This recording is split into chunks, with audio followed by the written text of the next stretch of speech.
Political পার্টিগুলো দেশের মানুষ যদি না চায় থাকবো না, অল্প দিন চাইলে অল্প দিন থাকবো, বেশি দিন চাইলে বেশি দিন থাকবো। তো আমার কাছে মনে হয় নাই যেখানে আশঙ্কিত হওয়ার মতো কিছু আছে। আমাদের বক্তব্য খুব পরিষ্কার যে এই সরকারের ম্যান্ডেট হচ্ছে সংস্কার এবং নির্বাচন, এবং সেটা রাজনৈতিক দল, ছাত্র জনতা, নাগরিক কমিটি, বৈষম্য বিরোধী আন্দোলন, সুশীল সমাজ, আমাদের যারা চিন্তক জনগোষ্ঠী আছে সবার সাথে পরামর্শ করে ঠিক করতে হবে। এর বাহিরে আমরা কোনো -2 -1 ফর্মুলা বিশ্বাস করি না। অন্তর্বর্তীকালীন সরকারকে বলছি এই ভুল বোঝাবুঝিগুলো যেন না তৈরি হয়। আপনারা বিএনপি সহ সকল বড় বড় রাজনৈতিক দলের সাথে বসেন, আলাপ করেন, কথা বলেন, কোথাও গ্যাপস আছে কিনা সেটাকে অ্যাড্রেস করেন।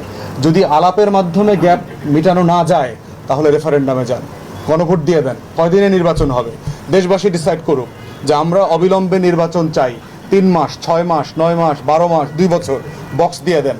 দ্বিতীয় প্রশ্ন থাকবে যে আগে সংস্কার চান